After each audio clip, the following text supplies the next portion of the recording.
we just got to have a moment for Sharpay. She is truly a pop culture icon that is still so relevant in 2021. Are we clear? Yes, ma'am. I mean, Sharpay. Nice talking to you. Evaporate, tall person. Absolutely. Not. Is there a part of you that ever thinks about revisiting that character, maybe revisiting her with a more adult approach? I don't know. I just feel like I wouldn't be able to do that again and give it justice. You know what I'm saying? Like, I think at that moment in time, I was very unaware of myself and my surroundings. And I feel like that's a big part of Sharpay. Like, she's just like not really aware. And so as I grew up and became more aware, I think that it's just something that it wouldn't be the same. And I am one of those people that, like, when something was just like a moment in time, it's like, just leave it there. It's so Precious. good. And it's like, for me, I would hate to ruin something that is perfect for that moment. And I don't think I could go back to it. Oh gosh. Okay. Well, I completely respect that. I have to let you know though, as a fan though, I don't think you'd ever ruin anything. I would love to see maybe Sharpay's a mom today. Maybe she's had some dating woes of her own that we could explore. Hilarious. Yeah. It just makes sense. I know that you're huge on social media. Do you encounter yourself as much as we do? I'm constantly seeing Sharpay gifs and reaction memes and things of that sort. No, I don't. I honestly don't see that at all. At least twice a the day. algorithm is probably pointing out stuff to you that maybe you're looking at things like that. No, I honestly don't see myself very much. Okay, then we're obviously looking at very different things, because at least once a day I'll see something like evaporate tall person or a hair flip, or she's just such a vibe and such a mood. It's wild to me that you never see anything. I see a lot of my old red carpet. I see that stuff pop up on people's, like, on memes and stuff, and I'll be like, oh my gosh, where some friends will send it. That's been popping up a lot more. The Y2K fashion. When you think back on all the incredible red carpet appearances you've done, especially from that Y2K era, is there one look that really stands out as just being the one, like, that you can't seem to shake loose? People always want to ask you about it. Probably the Incredibles premiere. It's like the one where I'm wearing the fur thing, like the fake fur across my chest. I just remember I was being dressed by my stylist from The Suite Life of Zack and Cody for these events. And so that is a very Disney way of dressing. Like, on our show, it works because it's like funky and the character, but obviously just does not translate on the red carpet. I do remember being like, I want to look like a superhero. And that was the outfit. And honestly, how I'm posed in the picture, it looks like I'm a cardboard cutout. And so I just like die laughing every single time I see it.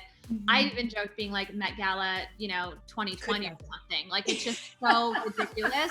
It's so funny. So those definitely pop up for me. I love that you have such a great sense of humor about it. But when we think about your discography, Be Good to Me is in constant rotation. It's a pregame staple over here. Is there a throwback song that you are just like, it's so near and dear to your heart? And is there one that you're like, I think I'd be okay if I never sang that one again? He Said, She Said, I would say is very near and dear because it was really like my first single as a solo artist. And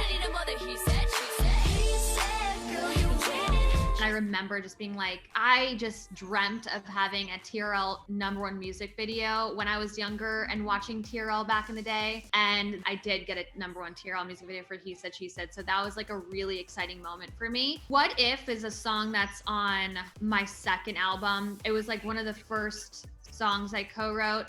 And I feel like I was just so new at co-writing that I'm like, nah. What if I need you, baby? Would you even try to save me?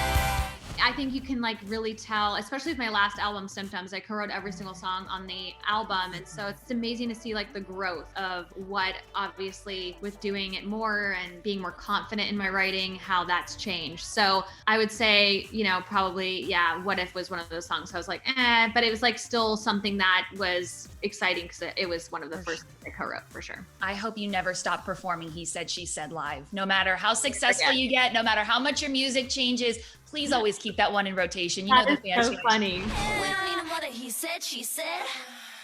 It's been so inspiring to watch you and your empire really evolve and grow. Obviously, you're an actress and a singer, but you've really dived headfirst into interior design and blogging and this whole mom chapter of your life. As you continue to expand the Ashley Tisdale brand, how much of a role will acting and music play? Because it really seems like you're in this very entrepreneurial phase of your life. Yeah, I mean, I definitely have always, loved being creative. And I think that Frenchie lets me have that creative outlet, especially being home and working from home. And then also with interior design, that's also something. But I think that, I don't know if music will have a big, thing in my life, but acting is always number one. I think that for me, I'm at that point where I'm like, if I'm going to take time away from Jupiter, it's going to be because it's like something that's so different for me and exciting and inspiring. And with that perspective and that clarity that you seem to have now at 36, is there something that you wished you would have known when your career really exploded, in your early 20s, thanks to, High School Musical? I know Olivia Rodrigo, who you're a huge fan of, she's kind of going through that right now. Is there something that you wished you would have known about